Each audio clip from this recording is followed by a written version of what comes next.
1966. I bring to you a message of truth and freedom, for it is only the truth that can set us free from the bondages of war and propaganda, which we confuse as history. My name is Colonel Emmanuel Nwora Nwobosi. I am 80 years old. It is time to be bold. I am too old to lie. I am not afraid to die. It is time to tell you why we had to try.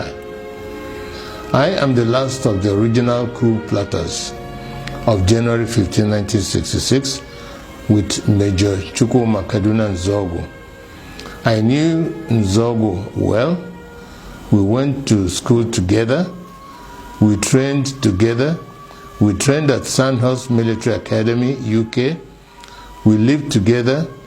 Nzogu was our first head of military intelligence and uncovered terrible plans to wreak havoc across the country. We organized a group of progressive military officers to carry out a coup on 15 January 1966 to stop a jihad and bring sanity to Nigeria, steeped in nepotism, corruption, and mass murders. The government of Tafawa Balewa, controlled by the Premier of Northern Nigeria, Ahmadu Bello, were using us in the army to repress the Middle Belt and Western Nigeria. Houses and cars were burnt. Thousands were killed. There were 9 of us that planned the January 15th revolution. Majors Nzogu, Anuforo, Ifeajuna, Ademoyega, Chukwuka, Okafor, Onwachukwu, and Obienu, and myself. However, 4 of us started it: Major Ifeajuna and Major Ademoyega in the south, and Major Nzogu and myself in the north. We then united as a single revolution. I am the last of the 4 original revolutionaries. None published the complete truth. Only me, Colonel Emmanuel Nwobosi, is alive today to tell the final truth, so that the lies will not triumph forever. They used us to repress the Middle Belt and the Yorubas. When we saw genocide, we began to disobey orders and swore to stop them. For instance, Major Chris Anuforo refused to release mass murderers caught with weapons and was court-martialed. He was replaced by Major Hassan Katsina, a northern Muslim willing to act. I was in Abeokuta, but refused to repress Yorubas. Instead, I opened our barracks as a safe place for them to run to. They told many lies about the January 15 boys to justify their genocide, but it is those of us that planned the revolution that they should have killed, not the 3 million innocent Biafrans that knew nothing. For years, I kept quiet, blaming myself and wondering whether at 27 I was too radical, that my actions led to the death of millions. Today, the same evil in 1966 is being unleashed. As I watch, my sense of guilt has vanished, because we were not the evil. We were trying to stop the evil. That evil is radical Islamism. I have decided to speak out and warn the world of the impending disaster if we do not stop it. Each time radical Muslims plan a jihad in their religious mission to conquer the world, they will fail. But in the attempt, thousands and even millions will die. That happened to us in Biafra. At this point, let me differentiate between peaceful, law-abiding Muslims and radical Muslims who want to kill others, to force their religion on them. The problem is that wherever peaceful Muslims are, there are some radical Muslims amongst them. That is why they began a jihad in 1966. That is why we had to stop it. That is why they killed millions of our people. That is why we declared Biafra. Because we are a peaceful people, and oil and water can never mix. My story is a warning to Nigerians.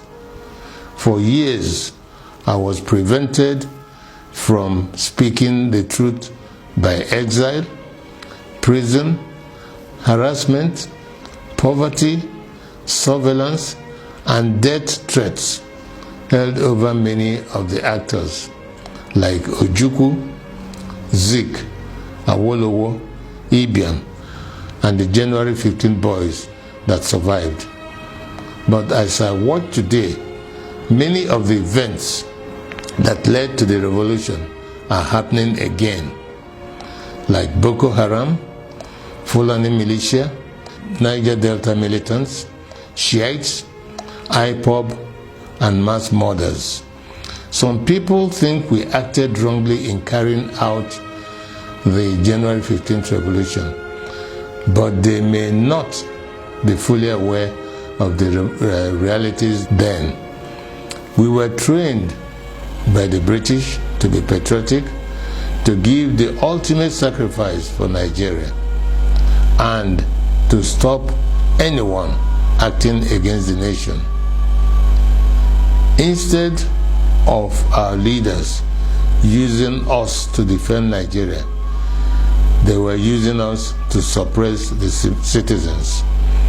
We decided to arrest them for their atrocities because no one was willing to act. Not Zik, the president, who was powerless, not Ironsi, the head of state of the army, who was a conservative. There were many reasons why we had to act. One, to stop the killings in Yoruba land and the Middle Belt by NPC, the ruling party. Two, to stop the invasion of Yoruba land on 17 January 1966. Three, to correct the massive rigging of the 1964 elections. Four, to free Awolowo from prison and make him the Prime Minister. Five, to stop the terrible corruption, nepotism, and regionalism of the NPC, the ruling party. Five, to stop Ahmadu Bello's planned jihad. It was good that we acted to save the Yoruba and the Middle Belt people, and we thought that was enough to stop the jihad. We could not foresee that they will massively attack innocent Igbos. Blame those who decided to massacre our people for their evil. Today, we are fighting Buhari. He is killing Shiite Muslims and IPOB members. With the benefit of hindsight, we can see other ways of dealing with such evil. But for us in 1966, we just wanted to save the people from massacre.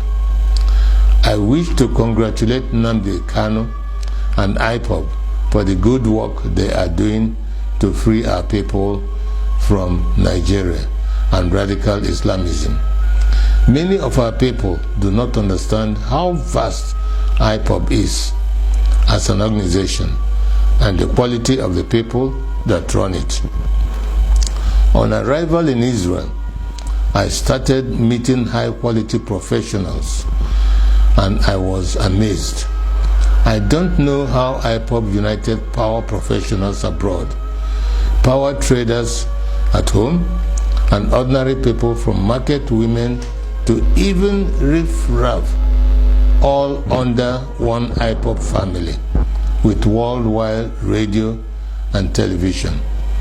Every Igbo and Biafran should be proud of them. They are the strongest force we have today to achieve freedom for all Nigerians. No wonder they can take on the Nigerian government and win. However, it is money that makes things work. I shall donate 10% of all the profits of my new book to IPOB. It is my tithe to freedom. Tithing is God's tax to raise money for the government of the children of God. I urge you all to regularly do the same so we can have the resources to achieve our objectives. On this day of 15th January 2019, the anniversary of our revolution, I want to hand over to Nnamdi Kanu and IPOB the baton of the January 15 boys. To you, to complete the revolution we started. I am Ogene Obosi, a chief and elder of the Obosi people. I bring to you the blessings of the ancients. I fought for Biafra. I was wounded for Biafra. I shall die for Biafra. He said,